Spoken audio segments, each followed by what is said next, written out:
요즘 KBS에서 3.1절 특집으로 아리랑길이라고 하는 제목으로 방영이 된 것 같아요.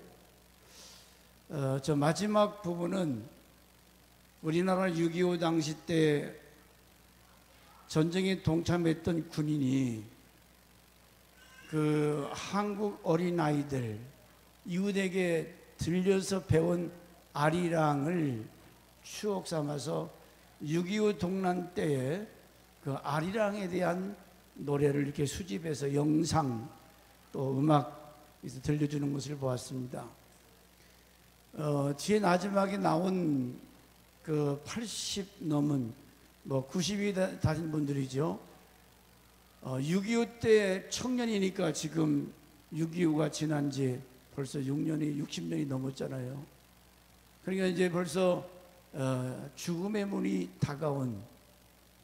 근데 저번 주에 뭐라고 말씀하냐면 그 폭탄이 막 터지고 자기 옆에 폭탄이 터졌는데 자기 부하 일병이 그 자리에서 즉사해 죽고, 폭탄이 빵 터지니까 자기 몸이 휙 날아서 나가 떨어지면서 헬멧이 나가 동굴교, 자기가 붙들고 있던 총도 놓쳐버리게 되고, 그때 딱 생각이 들어오기를, 내가 와 여기 있지? 나는 미국 군인인데 대한민국 6.25 전쟁 때문에 여기 와서 수많은 미군들이 죽어갔어요. 자기 다리가 폭탄에 맞아서 잘라져 나가고, 그때 그 피 흘림과 고통 속에서 영하 20도가 넘는 그 추위 속에서 떨면서 내가 왜 여기 있지? 그러면서 그가 멘트하기를, 나라의 부름을 받아서 자유와 평화와 생명을 지키는 그 일이 가장 숭고하고 가장 아름다운 일이다. 자기 나라도 아니고 남의 나라지만은 자유를 위해서, 생명을 지키기 위해서 자기 몸을 아낌없이 불태우는 저 노병사의 그 마지막 고별 얘기가 생명을 건지는 일, 나라를 지키는 일, 평화를 지키는 그 일이 세상에서 가장 숭고하기에, 지금에 와서 깨닫는 것은 6.25 동란에 참여했던 그때는 내가 왜 여기 있지를 몰랐는데, 이제는 마지막 죽음 앞에서 지난날에 아리랑 노래를 부르면서 대한민국을 위해서 싸웠던 그때를 추억했던 군인들의 그 아리랑 노래 속에 있는 이야기들을 쭉 얘기해 주더라고요.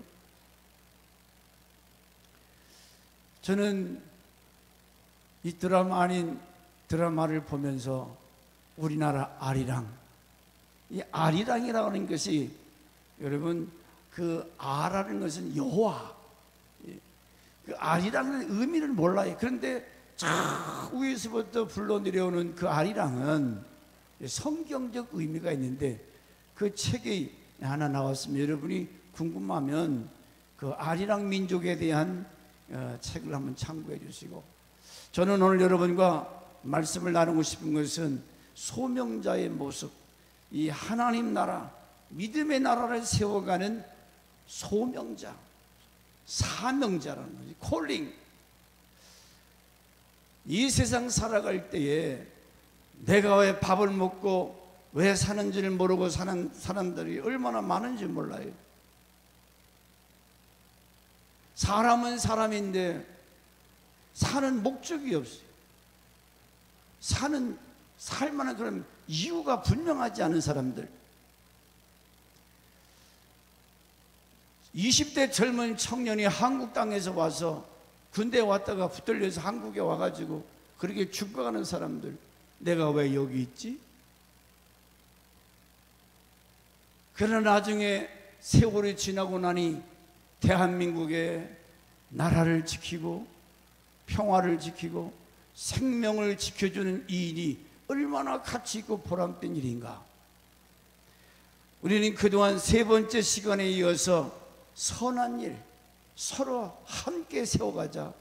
함께 이 뜻, 이 부름의 소명에 대해서 누구는 앞장서고 누구는 뒤쳐가요. 우리 같이 손에 손을 잡고 세워나가는 그 길이 얼마나 가치 있고 보람된 일인가. 우리나라를 보면은 월남전 때에 박정희 대통령이 군인들을 파송했지요.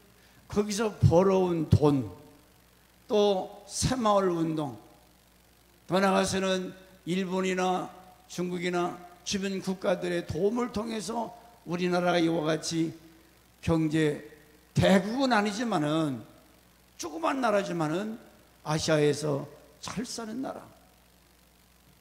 뭐 누가 뭐라고 그래도 우리 어렸을 때와 지금 삶을 비교해보면 너무 잘 살지요. 이것이 우연이 아니고 혼자의 힘으로 된 것이 아니라 훌륭한 리더저와 백성들의 지혜와 협력이 있었기 때문에 오늘 남한이 이렇게 잘 살 수 있게 된 줄 믿습니다. 근데 지금은 전쟁 이후로 우리나라가 급성장하여 잘 살아가고 있지만 지금 우리는 피부로 그걸 별로 느끼지 못하지만은 밖에서 유튜브에 보면 수많은 사람들이 나라를 걱정하고 정치, 경제, 모든 문화에 있어서 우리 대한민국이 뭔가 지금 잘못 뛰어가고 있다. 세상에 강원도 쪽으로 가다 보면은 전에 가면은 그 북한에서 내놓은 탱크 부대를 막기 위해서 도로를 막고 위에다가 큰 이 벽돌을 이제 뭡니까 쌤이 돌려놨어요. 그래서 적 탱크가 내려오면 폭파시켜서 그 길을 차단시키기 위해서 그걸 다 해놨는데 그거 다 철거해 버렸어요. 38선 군인들 초소들 다 없애버리고 내려오라는 거죠. 와서 잡수라는 거예요. 국회에서 뭘 하고 있는지 조용합니다. 여러분, 자유, 신앙, 평화, 이게 얼마나 소중한지 여러분 아십니까? 북한에 살다가 왜 목숨을 내걸고 탈출해 오는 사람들, 그 두만강을 건너면서 추운 겨울날 몸이 꽁꽁 얼어가지고 오다가 잡혀 죽는 사람들, 총 맞아 죽는 사람들, 성공해서 오는 사람들은 아주 극소수예요. 북한을 탈출해서 중국으로 넘어가면 젊은 여성들은 참기처럼 자기 몸을 유린당하고 그런 처참한, 왜 그래요? 그런 삶이 부럽습니까? 여러분, 그렇게 살기를 원하시는 겁니까? 우리나라 국회 헌법에서 앞에 자유자를 빼버리고 자유 민주주의인가, 그 자유자를 빼버리고 지금 국회에서 헌법을 바꾸려고 하는 이런 일들이나, 지금 우리나라가 뭔가 잘못 뛰어가고 있는 것을 방관하고 있고 무심하고 있고,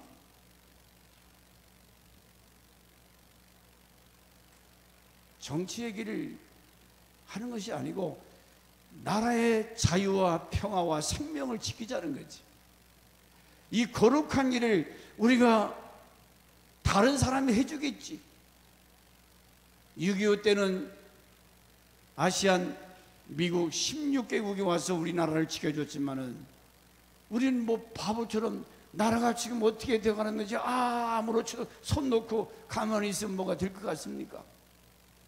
다만 기독교인이 힘이 없더라도 예수 믿는 사람들이 힘을 모아서 기도하고 부르짖고 나라와 민족을 위해서 일어나야 할 때인데, 여러분 유튜브에 보면 수많은 사람들이 앞으로 대한민국의 전쟁의 제1순위가 대한민국에 언제 터질지 모르는, 미국은 방아쇠에다 손을 얹어놓고 김정은이가 저렇게 매일마다 미사일 쏘잖아요. 저거 여러분 조그만 방향을 틀어서 대전이나 서울이나 부산에 한 방 두 방 떨어지면 완전히 피바다예요. 거기 뭐라고 썼냐면 유튜브에 가장 많은 피를 흘릴 것이다. 아니 누가 뭐라 했던지 지금 현재 우리가 알고 있는, 우리가 보고 있는 현실이 그렇게 돌아가고 있기 때문에, 그러면 교회가 나라와 민족을 위해서 우리가 해야 할 일이 뭐냐? 다른 건 몰라도 무슨 뭐 태극기 부대 촛불을 떠나서 우리 예수 믿는 사람들은 하나님 살아계시잖아요. 그 하나님의 절대 주권을 믿기 때문에 하나님 앞에 기도해야 할 사명이 있는 줄 압니다. 정신 차리지 못하면 6.25 전쟁 일어났던 것처럼 많은 사람이 죽었고 많은 아이들이 부모를 잃고 그저 엄마 찾아서 아빠 찾아서 그 뻘겋은 몸으로 울부짖는 영상들을 우리가 보았잖아요. 그런 처참한 모습. 이스라엘이 우상 숭배하고 범죄하니까 바벨론에게 망해가지고 70년이라고 하는 세월 동안 노예 생활 같은 그런 고통의 나날을 보냈어요. 우리는 성경을 통해서 아하, 죄를 범하고 우상 숭배하면 이 나라 꼴이 이렇게 되는구나. 어느 때보다도 우리나라가 이와 같이 위기 상황 된 것은 죄악이 관영하기 때문에. 어제 아침에는 토요일날 작업한다고 그래서 7시까지 모이라고 했다고 그래서 한 6시 50분째 나오는데 한남대생인지 뭐 청년인지 모르겠어요. 그 사거리 세피양 사거리에 차들이 얼마나 많이 돌아다녀요. 길이 좁아요. 근데 주님이 붙당겨 가지고 떨어지질 않아요. 입에 보고 찰떡이 붙었는지 둘이 뽀뽀를 하면서 거기서 차가 막 지나고 좀 비켜서서 하던가. 내려서 그냥 뒷방만 한번 치고 싶어도 그럴 시간도 없고. 그 사거리에서 그래 차가 그렇게 많이 다니는데 베껴서지도 않고 그걸 붙당겨 있어요. 그렇게 사랑이 좋기는 좋지요. 그러나 지금 우리나라가 어떻게 되어가는가를 여러분 알잖아요. 이렇게 부패하고 음란한 때, 부도덕한 때, 교회마저, 교회는 이 어둠의 세상에 빛이 되고 썩어가는 것에 이 소금의 사명이 있는데 교회가 같이 잠자고 있고, 나라야 어떻게 되든 말든 전쟁이 나든 말든 오늘 하루 살다가 팍 죽어버리면 그만이지. 그런 사고방식입니까? 우리는 하나님의 소명, 이 사명, 하나님이 부르신 이유가 있어요. 그냥 밥이나 먹고 놀고 잠자는 무의도식하는, 여러분 자동차에 기름을 만땅 넣으면 어디 목적이 있으면 그 차 타고 가야 되죠. 기름은 짱뜩 채워놨는데 차를 주차장에 세워만 놨어요. 밥을 먹고 힘을 길렀으면 일을 해야지. 하나님이 부르신 그 일에 대해서 목숨을 내고 일을 해야지요. 놀아요? 할 일이 없어요?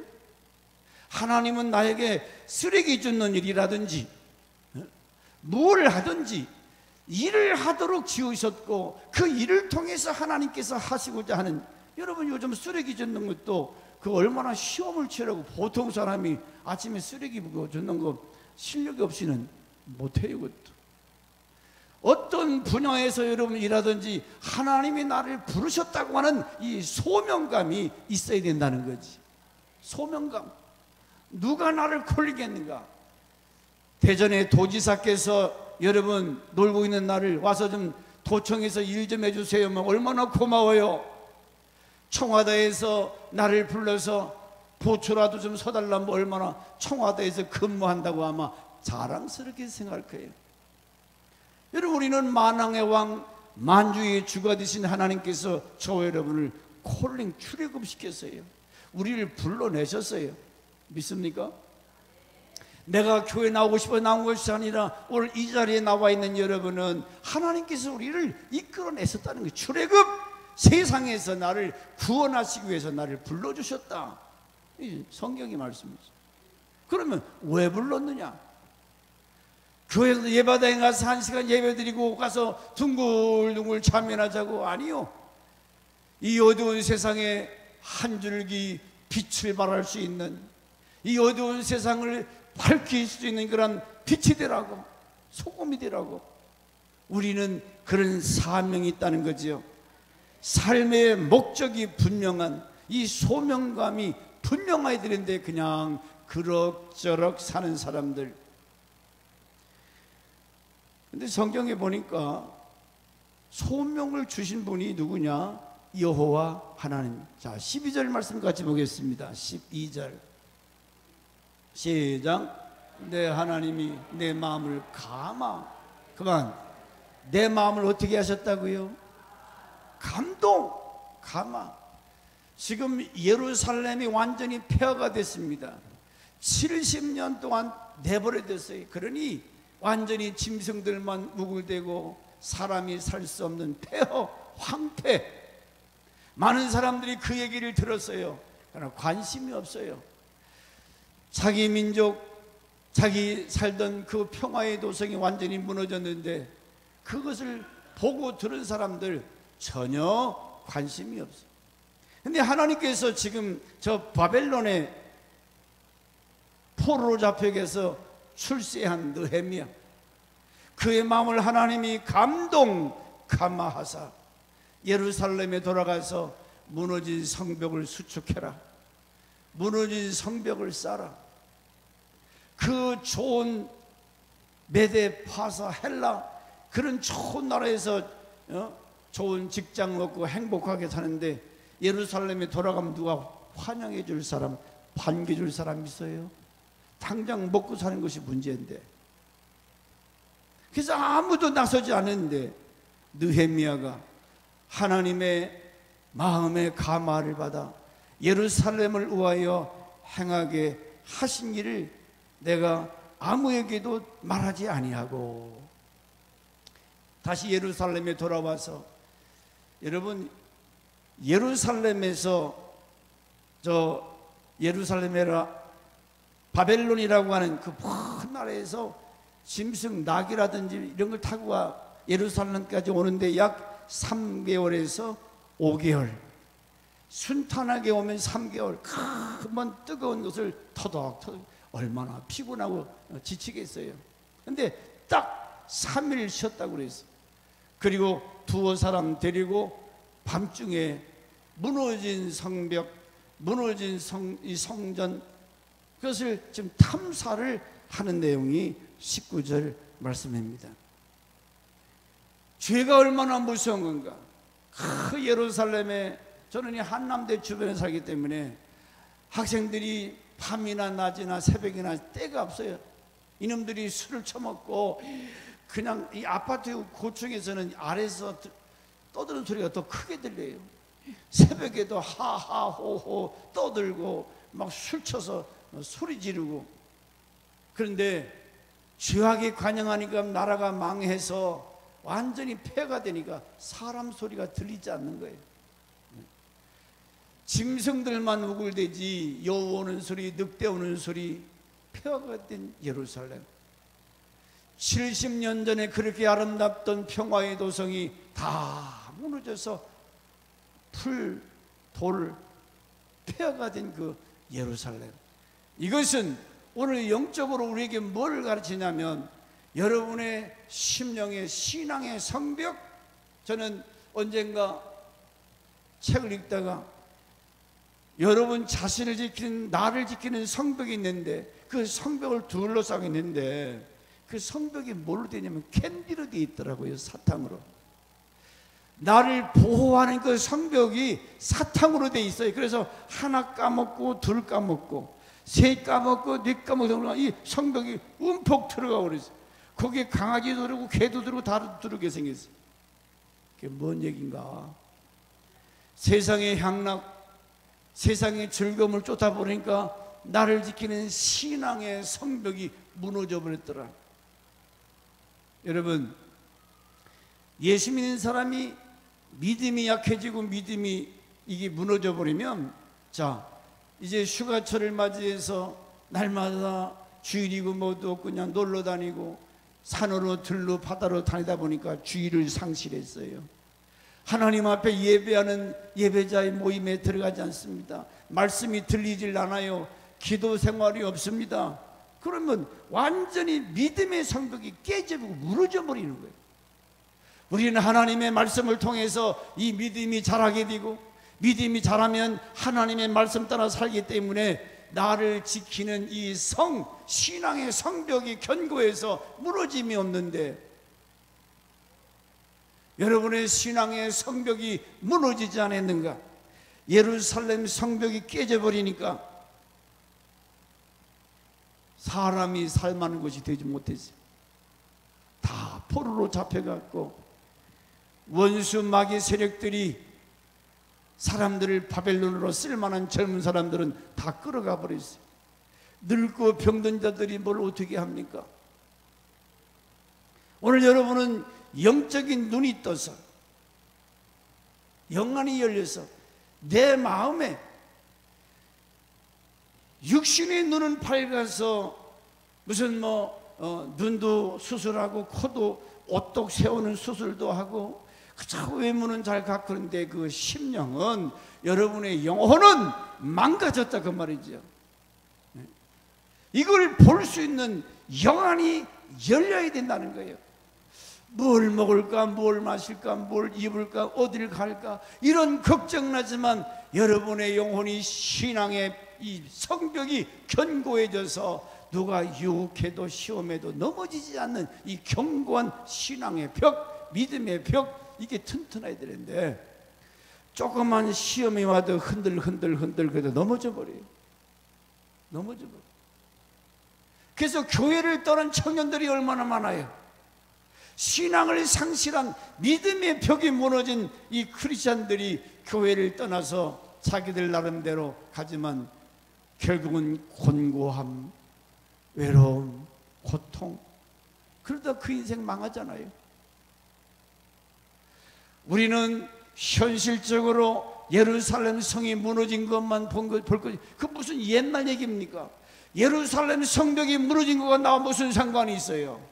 하나님은 그 무너진 성벽을 통해서 너 자신의 신앙의 성을 바라보라는 거죠. 얼마나 처참한가, 얼마나 비참한가.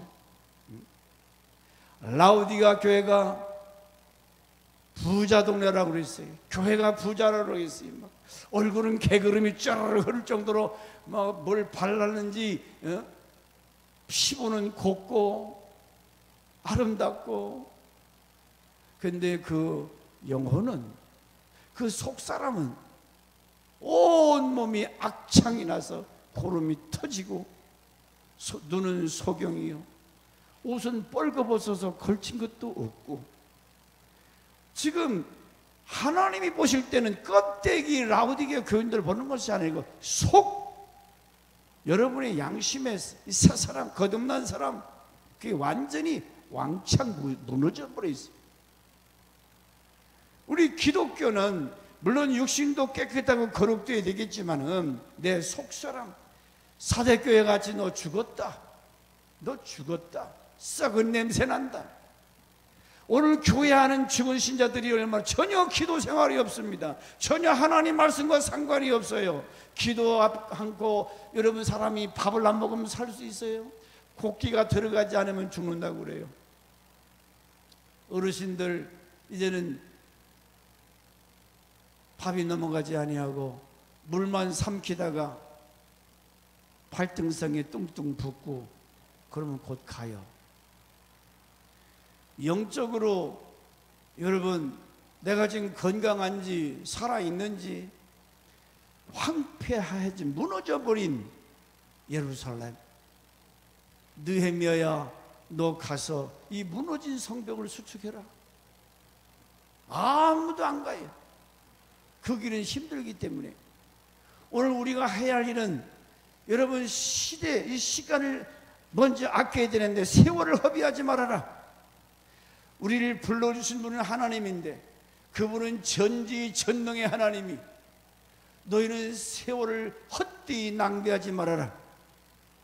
그러므로 젊었을 때, 건강할 때에 우리가 무의도식하는 그런 어리석은 자가 아니라, 여러분 젊을 때 너무 빨리 지나간다는 거죠. 분명한 삶의 목적과 삶의 이유를 알아야 돼요.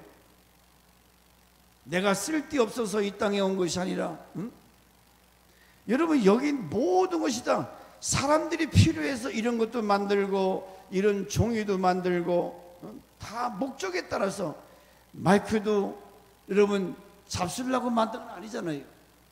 종이도 먹으라고 만든 건 아니에요. 씀씀이가 달라요. 하나님이 원하시는 소명이 다르다 그 말이에요. 어떤 사람은 목사나 장로로 권사로, 어떤 사람은 시간에도 덕에 나가서 여러분 식사를 위해서 지금 부지런히 더운데 봉사를 하고 있어요. 각자 하나님께서 부르신 소명이 달라요. 그러면 우리가 이 땅에 살아있는 동안에 왜 사노? 삶의 목적이 분명히 왜 부르셨는가? 재수 없어서 태어난 게 아닙니다. 이 땅에 왜 태어난다? 요즘 뭐 생일 축하하는데 얘들 이상하게 막 덩어리를 때리면서 왜 태어났니? 왜 태어났니? 그걸 걔한테 물으면 지도 모르면서 걔가 뭐라고 대답할 거예요? 그런데 걔가 분명히 태어난 것은 이유가 있다고요. 여러분은 왜 태어났습니까? 왜 먹습니까? 이게 모르면 짐승, 개, 돼지와 다를 바가 없다는 거죠. 분명히 나는 하나님의 소명, 그 일에 대한 콜링, 그 일을 위해서 나를 부르셨다는 거지. 그 일, 그게 무언가 일을 하는데 우리가 그 해야 할 일이 뭐냐? 로마서 12장 11절에 부지런하여 게으르지 말고 열심을 품고 주를 섬기라. 어떻게 해요? 열심으로 뭐 하라? 주를 섬겨라. 열심으로 낮에나 저녁이나 밤이나 7대 8대 예배, 새벽 예배, 낮 예배, 저녁 예배, 수요 예배, 금요기도, 목장 예배, 가정 예배, 이 제단들이 다 무너졌어요.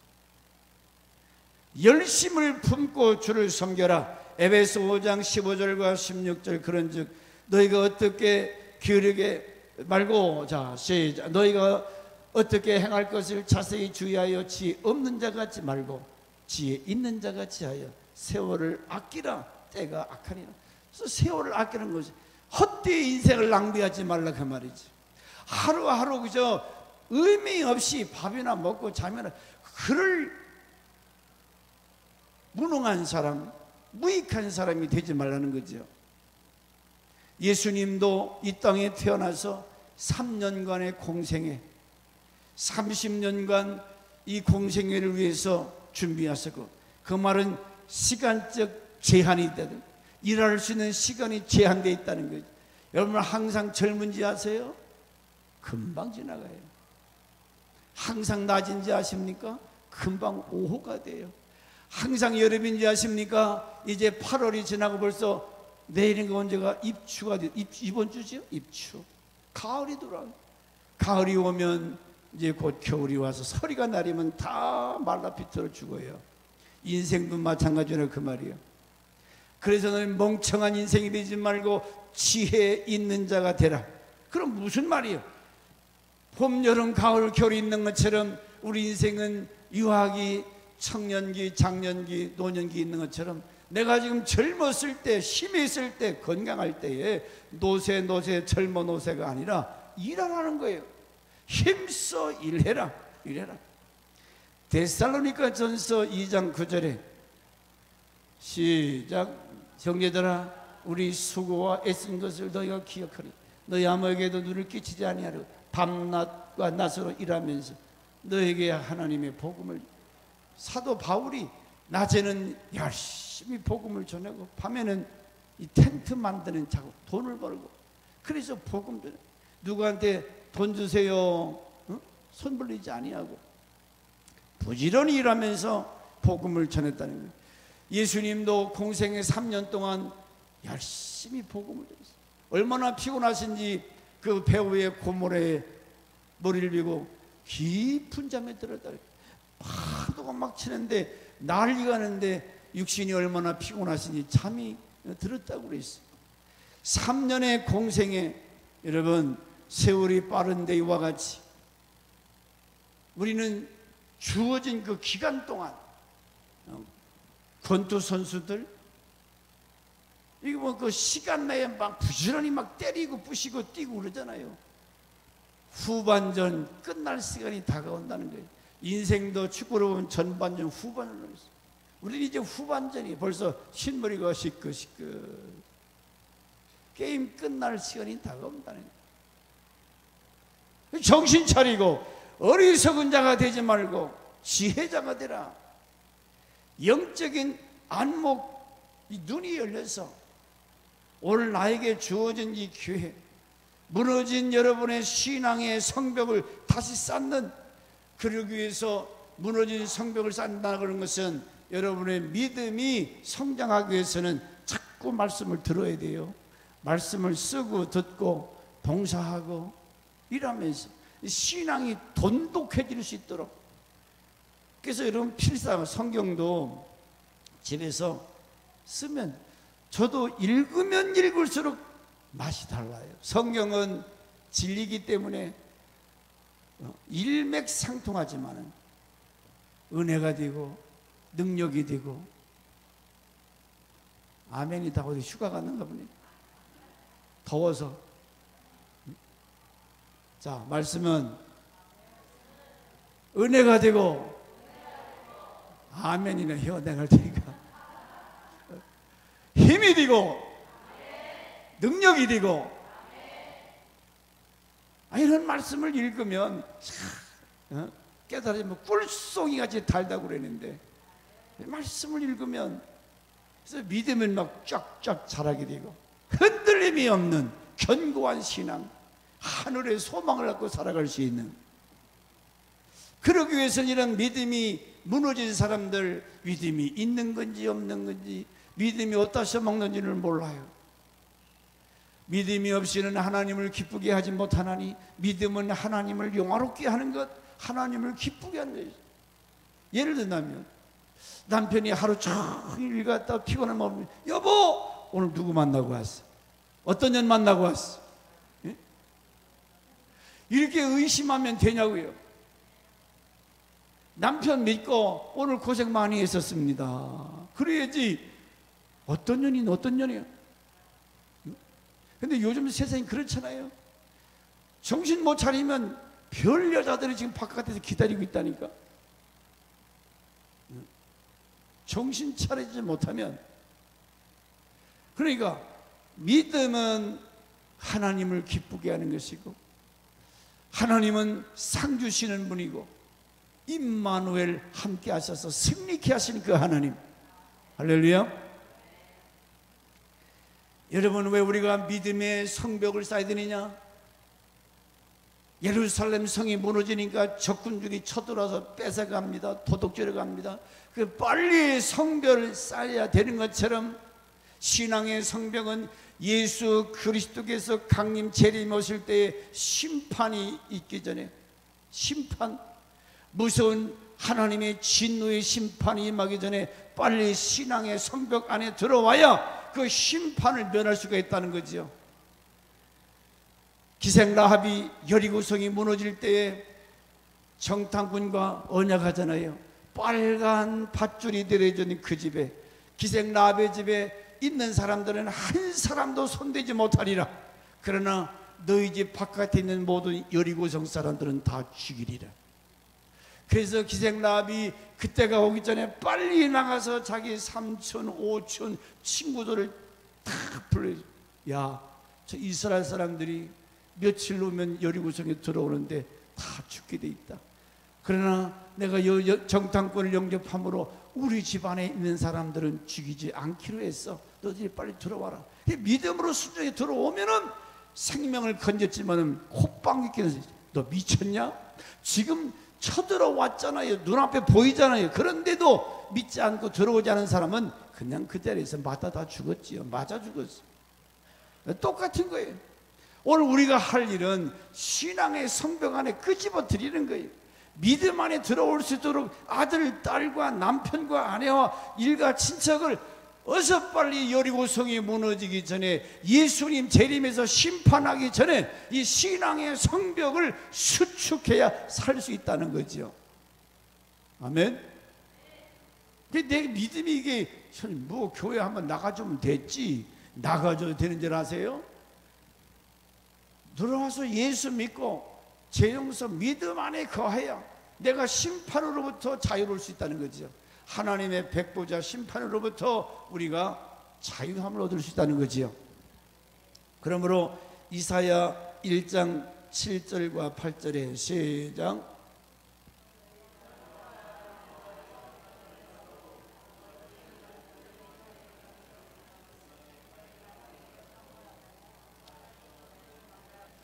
예루살렘이 황폐된 거 보세요. 얼마나 처량한 딸 시온은 이스라엘 같이, 오늘 저와 여러분을 의미하는 겁니다. 딸 시온은 포도원의 망대같이, 온두밭의 상징막같이, 예워싸인 성읍같이 겨우나마 다 타버리고 불타버리고. 저는 이 상상이 돼요. 옛날 시골에서 참이 막 원두막 있잖아요. 그러면 수박 참이가 많을 때는 사람들이 막 오가고 팔기도 하는데 다 따가버려서 이제는 아무것도 다 말라 비틀어져 버렸어. 남은 것은 뭐냐? 원두막 하나 떨렁 남아있는 거. 그 모습을 말씀하는 거야. 나라가 망하니까 원두밭의 상징막같이, 예월사인 성읍같이 겨우 남았, 외로움, 처량한, 공고함 모습을 말하는 거예요. 죄는 결국 이와 같이 비참하게, 에레미야 12장 11절 말씀입니다. 시작.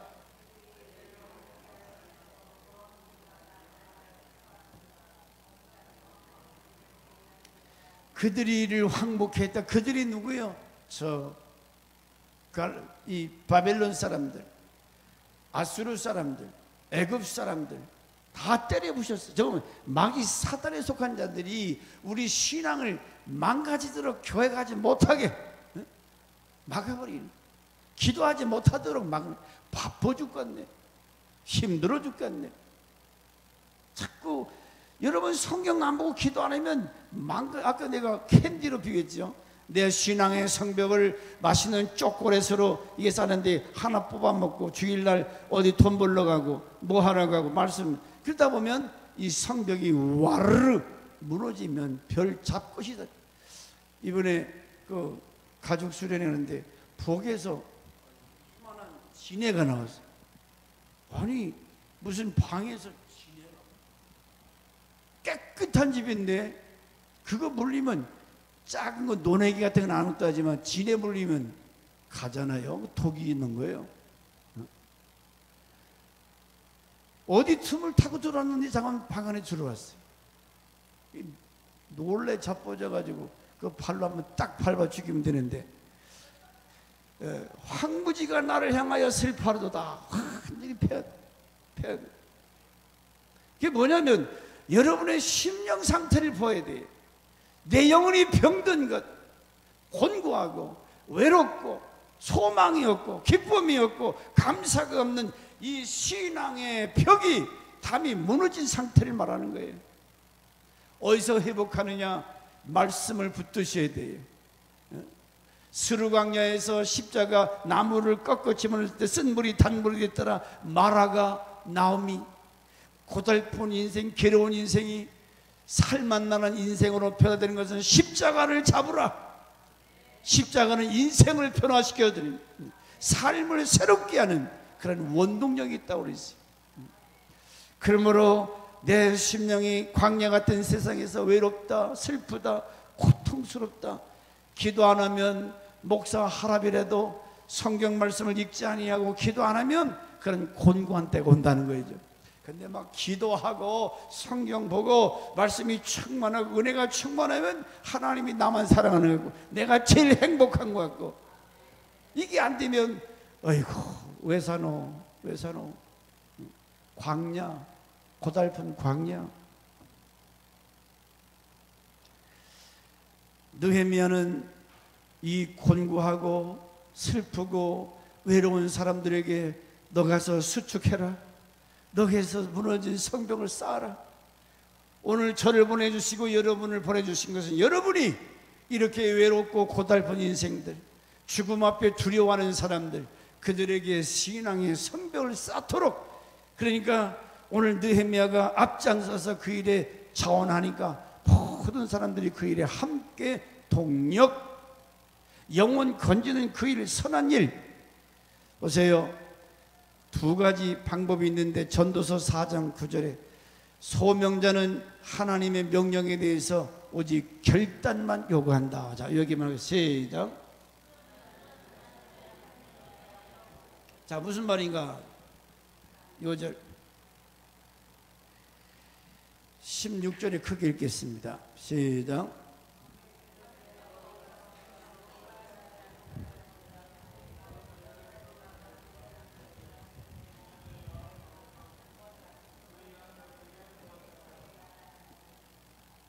주의를 하는데 두 가지 방법은 나와요. 하나는 목사가 가끔 지금까지 저러면 목사님은 독재자같이 일한다, 자기 혼처다란다.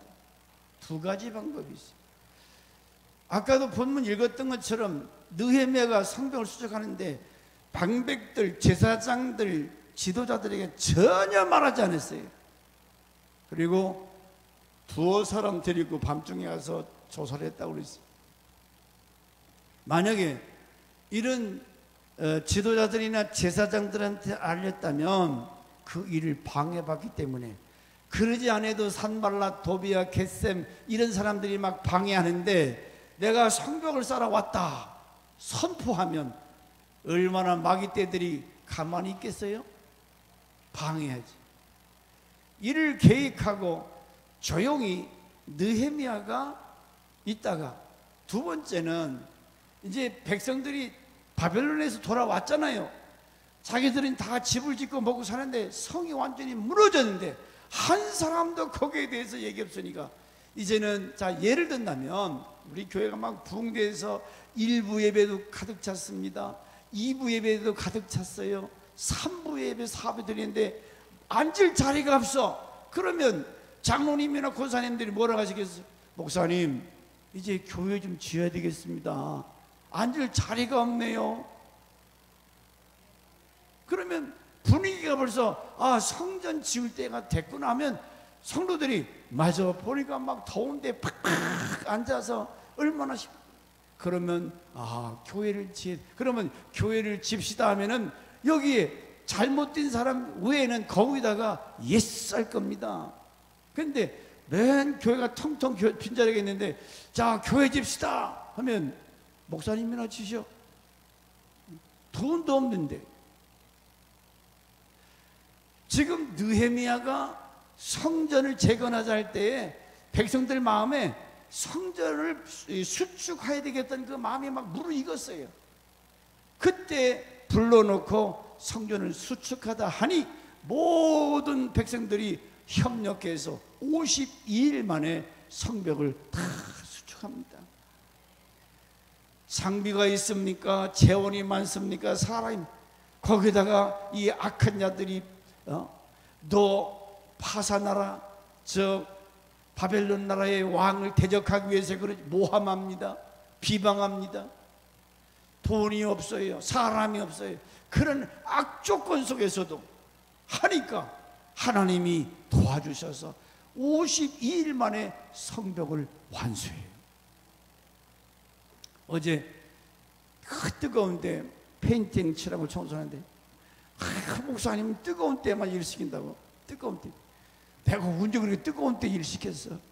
그러니까 몸이 피곤하고 좀 하니까 이제 그런 소리 나오는데, 우리가 성령 장마 때가 돼서 비가 새고 그러니까 수리하다 보니까 이제 페인팅까지 하자 해서 한 거 아닙니까? 하나님의 일은 자원에서 기쁨으로, 피서 가는 것보다 어제 땀 흘리면서 일하니까 얼마나 행복하고, 좀 덥지만은 옷이 막 젖어가지고 2개씩 갈아입어도 그거 그래도 우리 집사님들, 권사님들 오셔서 같이 뚝딱 해보니까 얼마나 교회가 깨끗하게 예쁘게 됐어요. 좋지요?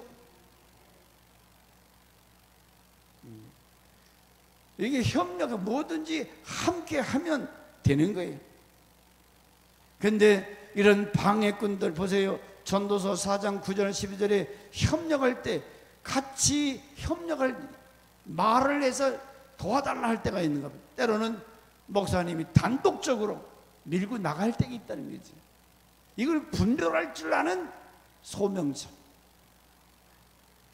다 얘기했다가는 마귀 사단이 틈을 따서 그 일이 하기도 전에, 그래서 19절 같은 데는 사단의 방해가 얼마나, 소명자에게는 마귀 사단의 협박, 공갈 이런 것들이 있다는 거죠.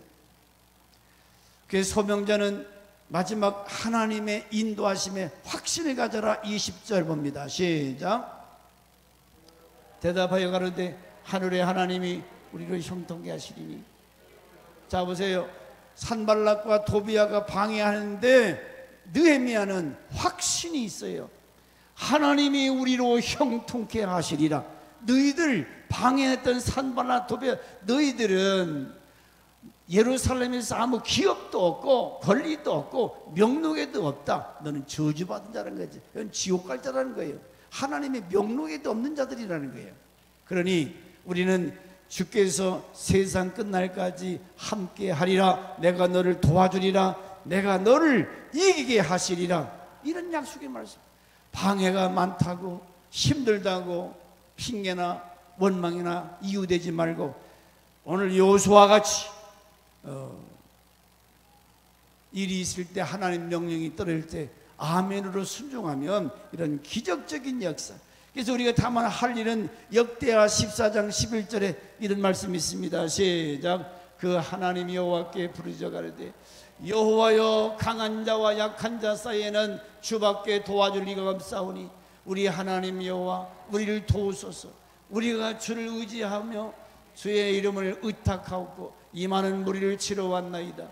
여호와여, 주는 우리 하나님이시오니 원컨대 사람으로 주를 이기지 못하게 하옵소서. 하나님 도와달라고 기도하는 거예요. 여러분, 선한 일, 생명 건지는 일, 믿음을 회복하여 심판이 올 때에, 대적이 올 때 그걸 커버할 수 있는 이 신앙의 성벽 쌓는 그 일, 믿음을 키우는 성경 공부나 여러분 봉사나 모든 일에 있어서 앞장서서, 그래서 신앙이 견고하여 흔들림이 없는 생명을 건지는 그 일에 여러분이 헌신하세요. 자원함으로 느헤미야와 같이 귀하게 쓰임받는 저와 여러분 되시기를 주의 이름으로 축원합니다. 우리 시간의 말씀을 생각하면, 주여, 나는 소명자, 하나님의 거룩한 일을 위해서 이 믿음의 신앙의 성벽을 쌓고 영혼 건지는 이 일을 위해서 불러주신 그분 앞에 주여 도우셔서 이 사단의 세력과 싸워서 이길 수 있도록 강하고 담대한 믿음을 주옵소서. 기도하겠습니다.